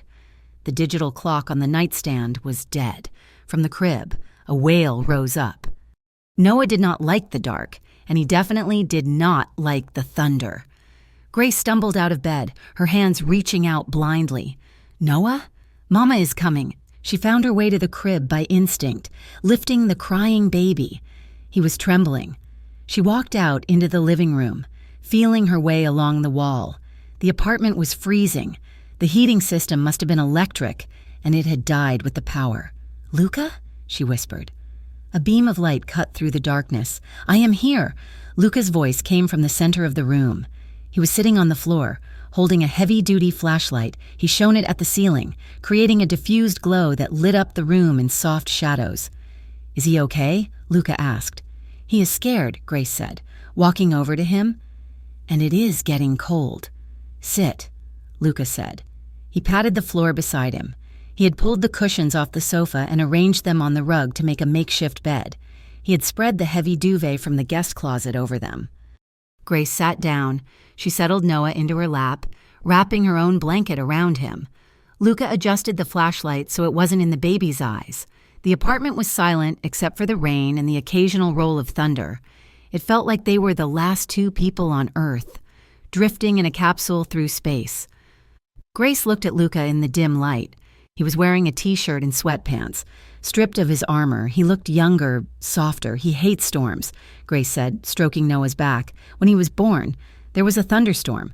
The hospital lost power for 10 minutes. I think he remembers it. Luca looked at the baby, then at Grace. I used to hate them too, he admitted quietly. You? Grace smiled faintly. The man who isn't afraid of anything? I was not always a man, Luca said. When I was a kid, my father was not a kind person. When it stormed, he would get angry. He would drink. The thunder meant I had to hide. Grace's smile faded. She shifted closer to him. I am sorry, she said. Luca shrugged. It was a long time ago, but I learned that the dark is only scary if you are alone in it. He reached out and draped the edge of the duvet over Grace's shoulders, pulling her into the warmth of the nest he had made. Grace shivered, but not from the cold. She felt his arms settle around her, heavy and protective. She leaned into him, her head resting near his shoulder. Noah had calmed down, mesmerized by the circle of light on the ceiling. Tell me something happy, Grace whispered. I need something happy. Luca thought for a moment. He could tell her about the time he bought his first legitimate building, or the time he outsmarted a rival without firing a shot, but those didn't feel right. When I was 10, Luca said, his voice a low rumble in his chest that Grace could feel against her arm. My mother took me to the coast, just us. We stayed in a little shack on the beach. We ate gelato for breakfast. We swam until our lips turned blue. For 3 days, I wasn't a Romano, I was just a boy. Grace listened, picturing a young Luca, laughing and splashing in the ocean. It made her heart ache for the childhood he had lost, and for the childhood she wanted to give Noah. That sounds perfect, she said. It was... Luca agreed. He turned his head. His face was inches from hers. In the reflected light of the flashlight, his eyes were pools of shadow. Grace looked at him. The air in the room shifted again, becoming thick with the unsaid. She could feel his breath on her cheek. She could feel the heat of his body seeping into hers, chasing away the chill of the storm. Elaine Cooper said she would keep monitoring us, Grace whispered, her voice trembling. What if she comes back? What if Tyler tells her more lies? What if they decide I am unfit because I am living in a safe house with a crime boss? Luca's arm tightened around her. He shifted so he was facing her more fully. He reached out with his free hand and tucked a strand of hair behind her ear. His fingers lingered on her jawline. Look at me, Grace. She looked up, meeting his gaze. They can come with their forms and their threats, Luca said. They can come with the police. They can come with an army. It does not matter. He leaned closer, his forehead resting against her temple. I will not let them take him from you. He vowed, his voice was fierce, a promise carved in stone. I will burn this city to the ground before I let anyone separate you from that boy. Do you understand me? Grace felt the words vibrate through her. She felt the absolute certainty in them. For the first time in her life, she believed a promise from a man. Yes, she breathed. She turned her face toward his. Their lips were so close they were almost brushing. She could smell the soap on his skin, could feel the tension radiating off him. She wanted to cross the line. She wanted to close the gap and lose herself in him. Luca's hand moved to the back of her neck. His thumb stroked the sensitive skin there. He hesitated. He knew she was vulnerable. He knew she was scared. And he knew that if he kissed her now, in the dark, on the floor of a safe house, there would be no going back. He closed his eyes for a second, fighting a war with his own desires. Then, he pressed a kiss to her forehead. It was lingering, desperate and chaste. Sleep, he whispered against her skin. I am right here. Grace let out a shaky breath. She rested her head on his shoulder, closing her eyes. Her heart was pounding a rhythm that matched his. She was terrified of the future, terrified of the threats circling them. But in this small circle of flashlight, wrapped in Luca's arms, she felt invincible. The storm raged outside, battering the windows with wind and rain.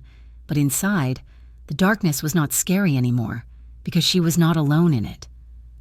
The war started with a sound that shook the windows of the financial district 3 miles away. It was not a thunderclap from a storm this time, but the man-made roar of structural failure. One of the Romano syndicate's primary distribution warehouses, a brick fortress on the edge of the waterfront, had been turned into a crater of twisted metal and burning timber in the command center of his main estate. Luca Romano watched the news footage on a wall of monitors, the orange glow of the flames reflected in his dark eyes, turning them into pools of molten copper.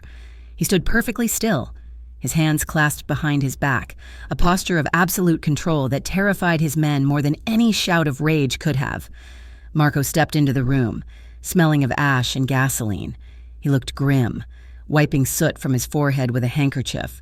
It was a bomb, Marco said, his voice rough from smoke inhalation. A professional job. They blew the support columns first. The whole roof came down in seconds. Casualties? Luca asked. 3 inside, Marco reported.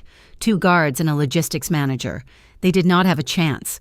Luca closed his eyes for a brief second. 3 of his people, dead because Darius Hall wanted to send a message. When he opened his eyes again, the fire in them had turned to ice. Darius is done sending messages, Luca said. He's screaming now. He's reckless, Marco warned. He's striking at hard targets in broad daylight. If he's willing to blow up a warehouse, Luca, he's willing to hit anything and anyone. Marco hesitated, then stepped closer, lowering his voice. He knows about the girl. He knows about the baby. If he cannot get to you through your business, he will go for the soft spots. He will target your new attachments. The word attachments hung in the air like a curse. Luca turned away from the screens. He thought of the safe house downtown. He thought of Grace sleeping on the queen-sized bed he had insisted she take, and Noah's small chest rising and falling in the crib. "Lock it down," Luca ordered. "I already put 2 more men in the lobby," Marco said. "Not enough," Luca snapped. "I want a perimeter team in unmarked cars on the street. I want eyes on the alley. I want to know if a squirrel crosses the sidewalk in front of that building. And get the tech team to sweep the apartment for bugs again. Should we move them?" Marco asked. "No," Luca said. "Moving them now is too dangerous. If Darius has eyes on the street, a convoy is just a moving target. We hold the line. And Grace?" Marco asked. "Do we tell her?" Luca paused. He pictured the fear that had been haunting Grace's eyes since the night he found her. She was finally starting to breathe, finally starting to trust that the floor would not drop out from under her. If he told her that a rival gang was blowing up buildings and hunting her down, she would shatter. "No," Luca said firmly. "She does not need to know the details. She just needs to stay inside. Tell the team to be discreet. She sees nothing. She hears nothing. In the safe house." The silence was beginning to feel less like safety and more like captivity. Grace paced the small living room, Noah balanced on her hip. It had been 3 days since they moved in. 3 days of drawn curtains, hushed conversations, and Luca disappearing for hours at a time to handle business he refused to discuss. She knew he was protecting her. She felt the weight of his care in the stocked refrigerator, the high-end baby monitor, and the way he checked the locks every time he came in. But Grace Miller had spent her life surviving on her own wits. Sitting still while a man fought her battles made her skin crawl. She needed to do something. She needed to feel like she had some control over her future. The phone Luca had given her buzzed on the kitchen counter. Grace jumped, startling Noah. She hurried to answer it. The number was blocked. "Hello?" she answered tentatively. "Miss Miller?" a woman's voice asked. It was professional, bright, and completely unfamiliar. "Yes." "Hi. This is Sarah from the Harborview Outreach Center. We are a local charity that helps single mothers get back on their feet. We received your application from the cleaning service you visited the other day. They passed along your info because they thought you might be a great fit for a program we are running." Grace's heart leaped. "Oh, yes, I remember them. We have an administrative opening at our downtown office." The woman continued. "It is entry level, but it comes with benefits and an on-site daycare voucher. We are conducting interviews today. I know it is short notice, but could you meet us?" Grace looked around the apartment. It sounded too good to be true. A job, benefits, daycare. It was the lifeline she had been praying for. I would love to," Grace said. "Where?" "There is a cafe on 4th and Main," the woman said. "The Roasted Bean. It is neutral ground, very relaxed. Can you be there in an hour?" Grace hesitated.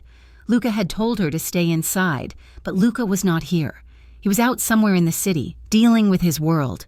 This was her world. She could not ask his permission to live her life. "I will be there," Grace said. She hung up, her hands shaking with excitement. She quickly dressed in her best blouse. Rosa, the housekeeper who had been staying with them during the days, looked up from her knitting as Grace bustled into the living room. "You are going out?" Rosa asked, frowning. "Mister?" Romano said, "I have an interview." Grace interrupted, breathless. "It is just a few blocks away. A charity. Rosa, this could be everything for Noah.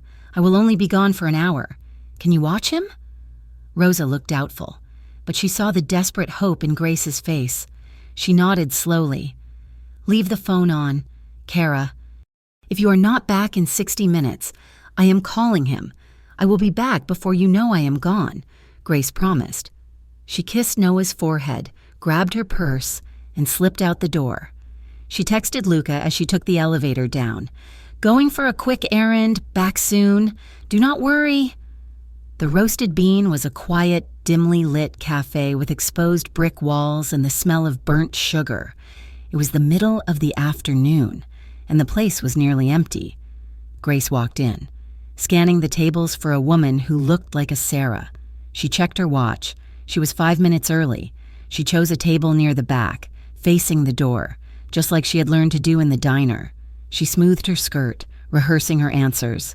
She needed to sound professional. She needed to sound stable. "Miss Miller?" Grace looked up, a smile ready on her lips. The smile died instantly. Standing over her table was not a woman from a charity. It was a man in a hooded sweatshirt, his face gaunt, his eyes darting around the room with a manic energy. "Tyler." Grace froze. Her blood turned to ice water. "Hello." "Gracie," Tyler said. He pulled out the chair opposite her and sat down. He looked worse than the last time she had seen him. His skin was sallow, his teeth yellowed. He smelled of sweat and desperation. "What are you doing here?" Grace whispered. Her voice was barely audible. "How did you get my number?"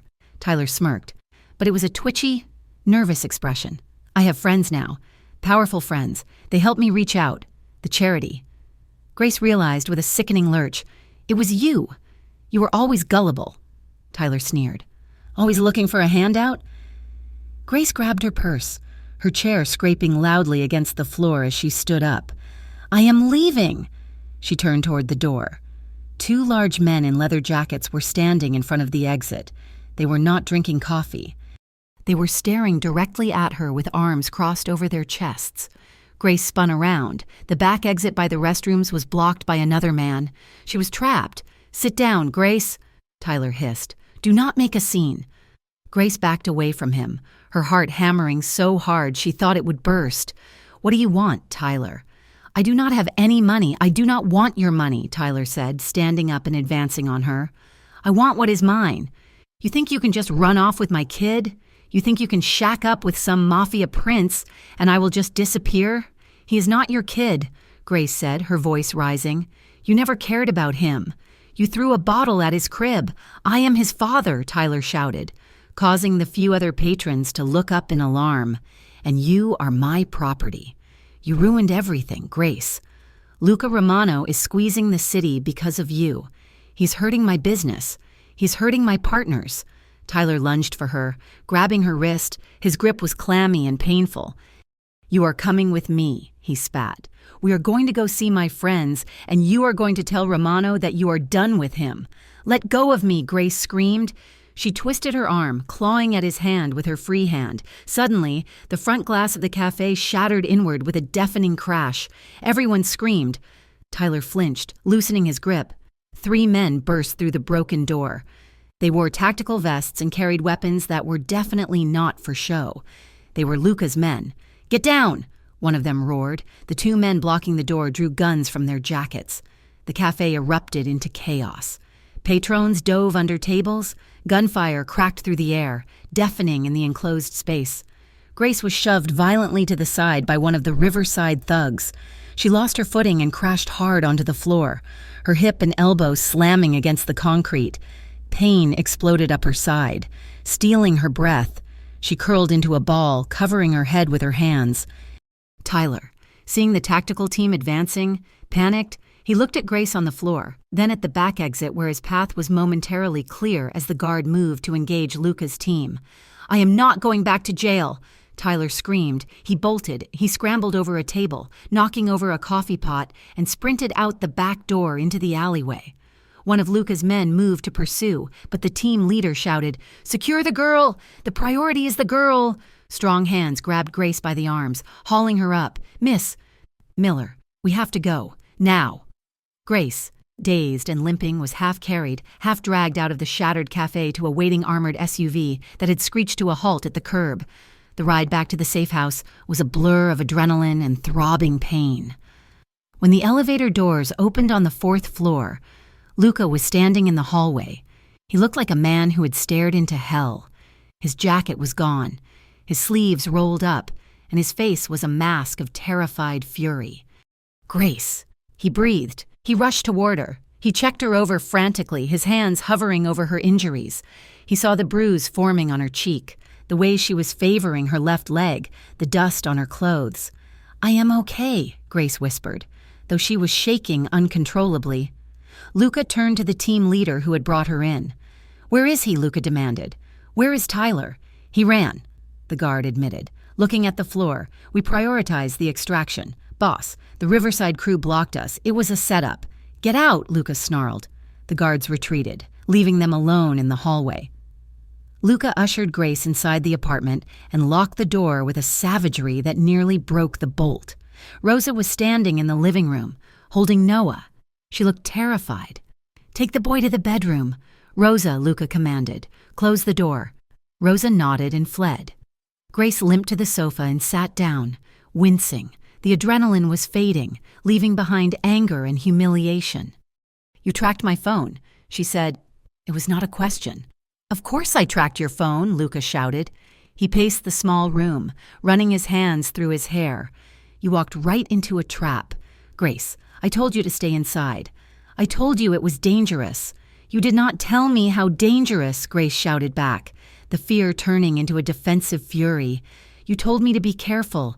You did not tell me there was a war starting. You kept me in the dark. I was trying to protect you," Luca yelled, his voice cracked, raw with emotion. "I did not want you to live in fear. I wanted you to have one place where you did not have to look over your shoulder. Well, it did not work." Grace stood up, ignoring the pain in her leg. She poked him in the chest. "I almost got killed today. Luca." Tyler was there. He put his hands on me, and I walked right into it because I thought I was getting a job. I thought I was finally doing something for myself instead of just being your charity case. "Charity case?" Luca looked at her, stunned. "Is that what you think this is?" "What else am I supposed to think?" Grace cried, tears spilling over. "I am living in your house. I am eating your food. I am wearing clothes you bought, and now people are shooting at me because of you. I am trapped. Luca, I am trapped between the streets and your world, and both of them want to eat me alive." Luca grabbed her shoulders. His grip was tight, desperate. "You are not a charity case," he said, his voice dropping to a rough whisper. "And you are not a prisoner." "Then what am I?" Grace asked, searching his face. "Why are you doing this? Why are you risking your empire for a homeless woman and a baby who isn't yours?" "Because I cannot breathe when you are not in the room," Luca confessed. The words tore out of him. He froze, realizing what he had said. The silence in the room was absolute. Grace stared at him, her breath catching in her throat. Luca let out a long, shaky exhale. He stepped closer, invading her space until there was nowhere else to look but his eyes. "I have spent my whole life building walls," he said quietly. "I built an empire to keep people out. I thought if I was powerful enough, I would never be vulnerable. And then you walked into that diner."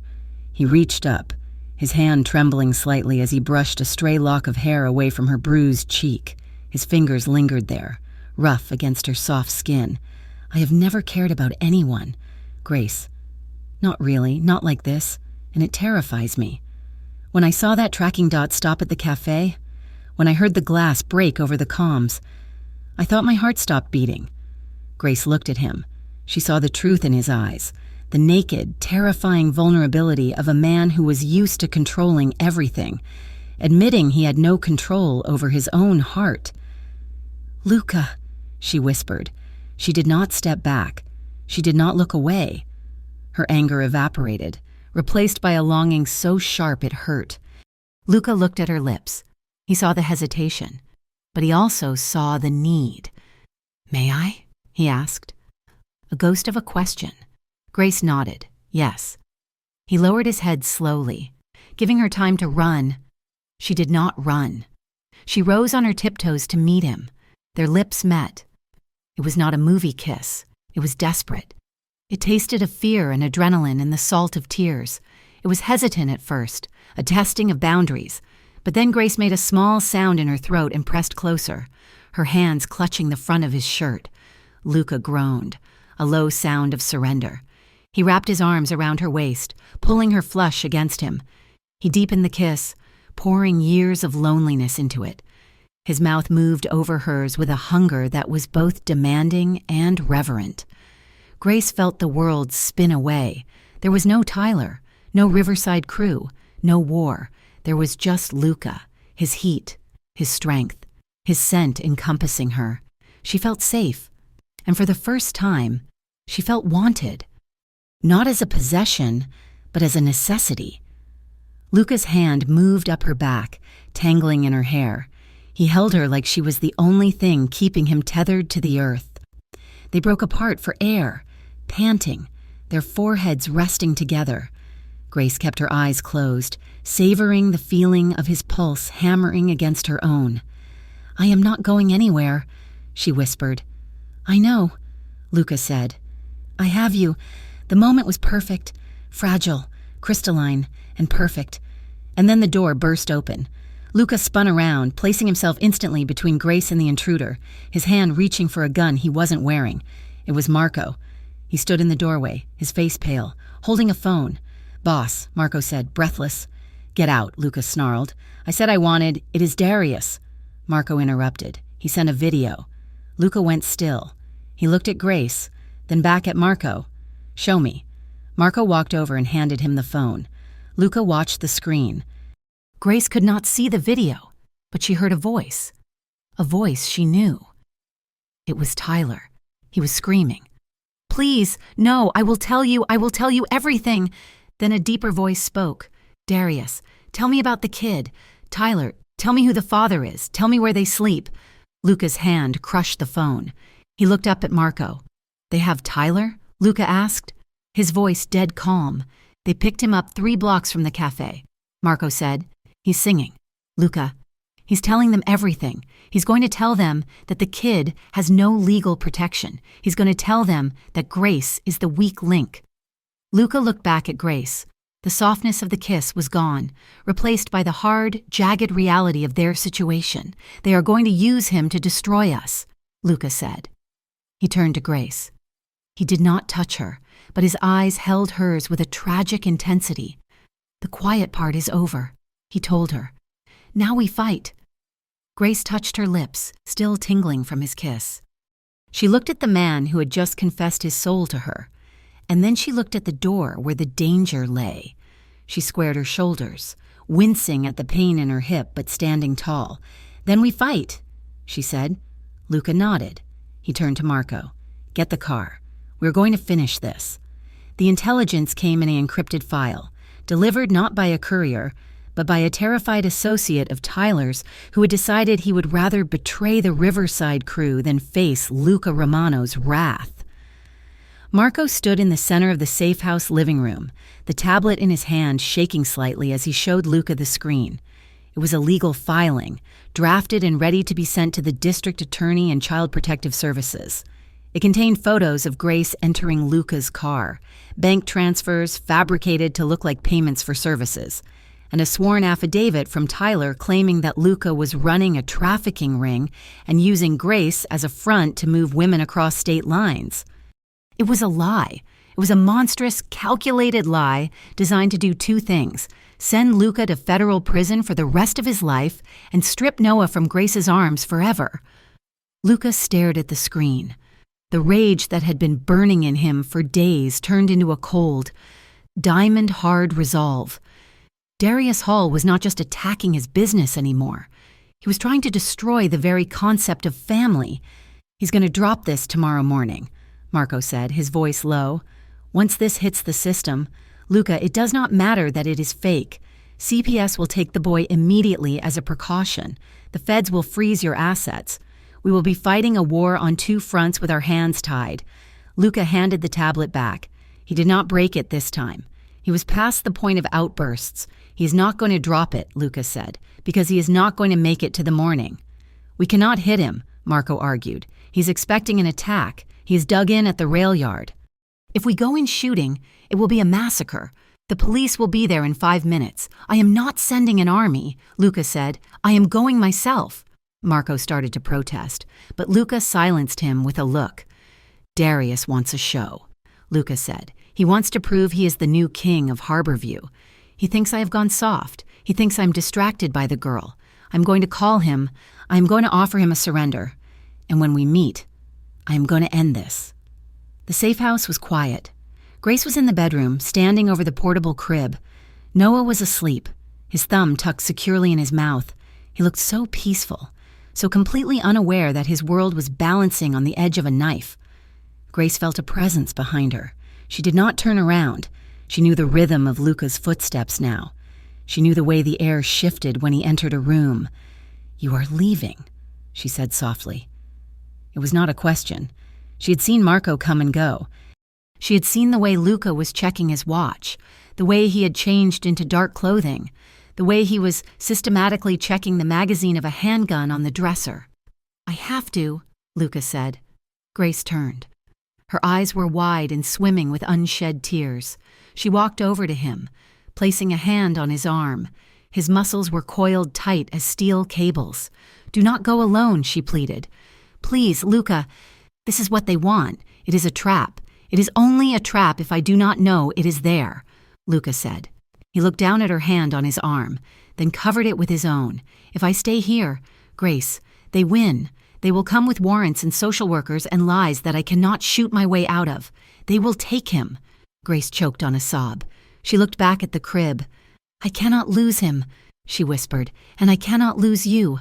Not now, not after everything." Luca stepped closer. The space between them vanished. He took both her hands in his, bringing them to his chest. She could feel the steady, powerful thud of his heart beneath the dark fabric of his shirt. "You are not going to lose anyone," Luca vowed. His voice was rough, stripped of all its usual command, leaving only raw honesty. "Grace, listen to me. Before you walked into that diner, I was a dead man walking. I had money, I had power, but I had nothing. I would rather walk into fire tonight than ever see you back on the street. I would rather die than let them put Noah in a system that does not love him." Grace looked up at him. The tears spilled over. Tracking down her cheeks, she saw the truth in his eyes. He was not doing this for his reputation. He was doing this for them. She leaned into him, burying her face in his neck. He wrapped his arms around her, holding her so tight it almost hurt. One of his hands splayed across her back, protective and possessive, while the other tangled in her hair. "Come back to me," she whispered against his skin. "Promise me." "I promise," Luca said. He pulled back just enough to look at her. His gaze dropped to her lips. This time, there was no hesitation, no fear of overstepping boundaries. He kissed her. It was not like the kiss in the apartment. Desperate and adrenaline-fueled, this was slow. It was deep. It was acclaiming. His lips moved over hers with a terrifying tenderness, tasting the salt of her tears and the sweetness of her breath. Grace melted against him, her fingers curling into his shirt, anchoring herself to him. She felt safe and exposed all at once, her heart beating in sync with his. It was a kiss that promised a future. It was a kiss that said, "Wait for me." When they finally broke apart, they rested their foreheads together, breathing the same air. "If we get through this," Luca whispered, his voice engaging with a new kind of gravity. "We are not going back to how it was. No more guest rooms. No more pretending this is temporary." Grace nodded, her eyes closed. "No more pretending." "You and Noah," Luca said, brushing his thumb across her cheekbone.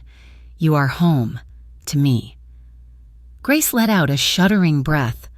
For the first time in a long time, she believed in a future that did not end in loss. "Go," she whispered, "and come home." The old rail yard by the river was a graveyard of rusted iron and rotting wood. Fog rolled off the water, obscuring the moon and muffling the sound of the city. Luca stood in the center of the main clearing. He was alone. His hands were empty, held out to his sides. From the shadows of a derelict warehouse, Darius Hall emerged. He was flanked by 4 men, all armed. Tyler was there too, looking skittish and terrified, holding a briefcase that likely contained the fabricated evidence. "You came alone," Darius called out, his voice echoing in the damp air. "I am impressed. Romano." "I thought you would send your dogs." "We do not need dogs to settle this," Luca said, his voice calm. "Just you and me." "Darius." Darius laughed. He walked closer, his boots crunching on the gravel. "You think this is a duel? This is an execution." "Luca, I have the leverage. I have the girl. I have the feds ready to kick down your door. You are finished." Luca watched him. He watched the way Darius's men were positioned, arrogant, relaxed, assuming the victory was already won. "You made a mistake." "Darius," Luca said. Darius stopped 10 feet away. "Oh, and what is that?" "You involved civilians," Luca said. "You threatened a child. That makes you sloppy." Darius sneered. He raised his hand. A signal to his men. "Kill him." Gunfire erupted, but it did not come from Darius's men. From the rusted shipping containers stacked high around the clearing, silencers hissed. 3 of Darius's men dropped instantly, incapacitated by precision shots to the legs and shoulders. Darius spun around, realizing too late that Luca's surrender was a Trojan horse.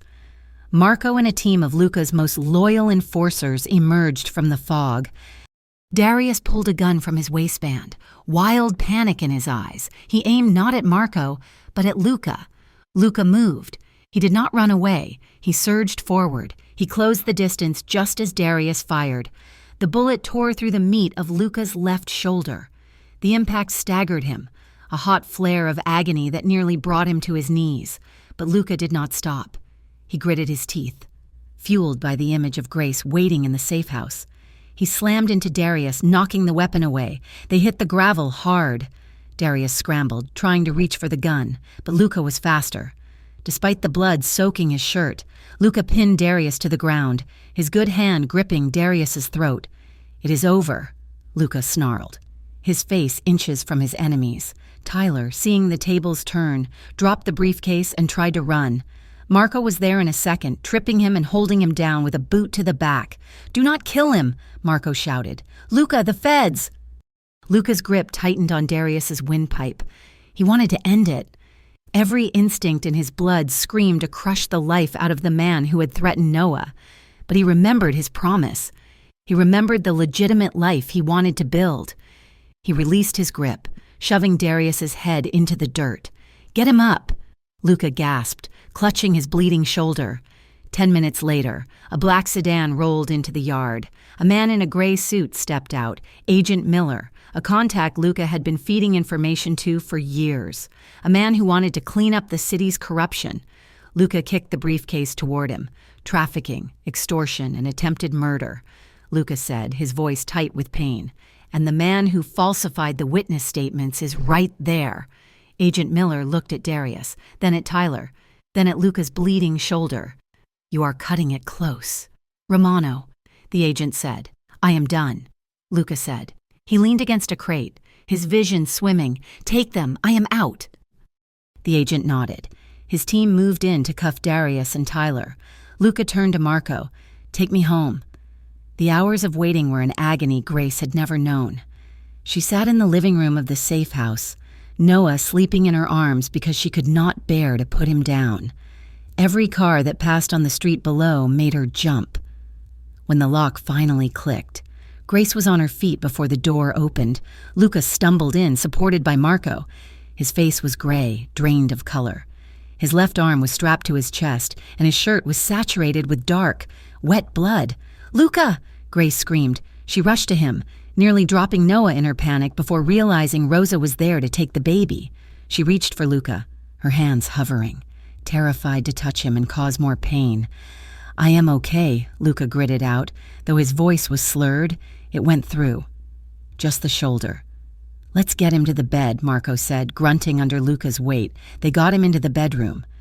Grace worked with frantic efficiency, cutting away his ruined shirt while Marco brought the medical kit. She'd seen injuries before, living on the streets, but seeing Luca's torn flesh made her stomach turn.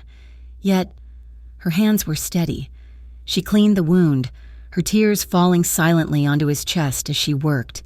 "You came back," she whispered, taping the gauze in place. "You idiot! You came back! I promised!" Luca rasped, his eyes fluttering open. Later, after Marco had left to secure the perimeter and Rosa had made tea, the room was quiet. Luca was propped up against the pillows, his color returning slightly. Grace sat on the edge of the bed, her hand resting on his good arm. She traced the edge of the white bandage that stood out starkly against his tanned skin. "Is it really over?" she asked softly. "Darius is in federal custody," Luca said. "Tyler is cutting a deal to testify against him. The evidence they had, it is gone. Or rather, it is being used to prove they were framing me." He reached out and took her hand, bringing her knuckles to his lips. "I am selling the warehouses. Grace, the illegal ones. I'm selling the clubs." Grace looked at him, surprised. "What?" "I have been moving money into construction and hospitality for 5 years, Luca explained. "I was waiting for the right time to cut the other cords. Tonight was the time. I cannot have enemies like Darius if I want to have this." He looked around the small, modest room, and then at her. "I cannot raise a son in a war zone," he said. Grace's breath hitched. "A son? You really mean that?" she whispered. Luca looked at her with total clarity. "I have never meant anything more." 2 days later, Elaine Cooper returned. She did not bring the police. She brought a file folder and a look of apology that sat uncomfortably on her stern face. "We received the updated report from the district attorney's office," Elaine said. "Sitting in the safe house living room, it appears the initial tip regarding Mr. Romano was fabricated by parties with criminal intent." Grace sat straight, her hand gripping Luca's. "And Noah?" Elaine looked at the baby, who was playing on the floor with a set of blocks. "The investigation has found that Noah Miller is in a stable, supportive environment. He's healthy, well-fed, and attached to his caregivers. We are closing the file, Miss Miller." Grace let out a sob of relief, burying her face in Luca's shoulder. Luca wrapped his good arm around her, staring at Elaine with a hard, protective look. "Thank you," Luca said. "Just keep him safe." "Mr. Romano," Elaine said, standing up. "That is all we ask." "I intend to," Luca said. 6 months later, the construction site of the new Romano Hotel was bustling with activity. It was a legitimate project, steel and glass rising into the skyline, a symbol of a new era. Grace walked through the lobby, holding a clipboard. She wore a hard hat and a fitted blazer. She wasn't just a figurehead. She was learning the management side of the business, working her way up. She felt useful. She felt proud. She walked out into the sunshine where a small park had been built adjacent to the hotel. It was a public space, Luca's gift to the city. Noah was there, sitting in a bucket swing. He was bigger now, his cheeks rosy, his hair thick and dark. Luca stood behind him. The sling on his arm was long gone, leaving only a scar he rarely talked about. He was laughing, pushing the swing gently. "Higher!" Noah squealed, clapping his hands. "Higher, Papa!" Luca mimicked, pushing him a little harder. Grace leaned against the fence, watching them. The sight of the feared ex-mafia boss pushing a toddler on a swing, his face lit up with genuine joy, made her chest ache with happiness. He had shed the darkness like a snake shedding skin. He was still tough, still commanding, but the cruelty was gone. Luca saw her. He stopped the swing and scooped Noah up, walking over to the fence. Done with the inspection? Luca asked, grinning. The lobby flooring is behind schedule, Grace teased, taking Noah from him and kissing the baby's cheek. I might have to write you up. I will take it up with management, Luca said, leaning over the fence to kiss her. That evening, they put Noah to bed in their new house. It was not the fortress mansion on the hill. Luca had sold that. This was a house in a quiet suburb, with a yard and friendly neighbors and no security cameras in the hallway. They sat on the living room couch, the same way they had that night in the safe house during the storm. The TV was murmuring low in the background. Grace leaned her head on Luca's chest, listening to his heartbeat. It was steady, strong. Luca shifted. He reached into his pocket and pulled out a small velvet box. Grace sat up, her eyes widening. It is not big, Luca said, looking suddenly nervous. He opened the box. Inside was a simple gold band with a single, clear diamond. It was modest. It was real. I did not want something flashy. He said, I wanted something that felt like us. Grace covered her mouth with her hands. Grace, Luca said, his voice thick with emotion. I am still learning how to be the man you deserve, but I want to keep learning. I want to earn the right to be your partner and Noah's father every single day for the rest of my life. He took the ring out of the box. Will you marry me? Grace looked at the ring, then at the man who had saved her. The man she had saved right back. Yes, she whispered, tears spilling over. Yes, Luca. 1,000 times yes. He slid the ring onto her finger. It fit perfectly. Grace threw her arms around his neck, and he pulled her onto his lap, burying his face in her hair. They laughed, a sound of pure release, while holding each other tight. Later. They curled up together on the couch, the house quiet around them. The moonlight streamed in through the window, illuminating the simple life they had fought so hard to build. Grace ran her hand over Luca's heart. You know, she whispered into the silence, that night at the bus stop, when you said, you can stay here tonight. Luca tightened his arm around her shoulders. You gave me more than shelter. Luca, she said softly, you gave me a life. Luca kissed the top of her head. He looked at the ring on her finger and toward the hallway where their son was sleeping. And you gave me a reason to live it, he replied. He held her a little tighter, knowing that for the first time in his history, he had something worth changing for, and he was never letting go. Thank you so much for reading You Can Stay Here Tonight, he said. I hope you enjoyed the journey of Grace, Noah and Luca, as much as I enjoyed writing it. It is a story about finding light in the darkest places and the power of choosing love over fear. Now, Anne, I would love to hear from you. Please leave a comment below telling me where you are reading or listening from. Which part of the story touched your heart the most? Don't forget to subscribe to Mafia Romance Stories so you never miss a new adventure. Your support means the world to me. Thank you for your time, and until the next story,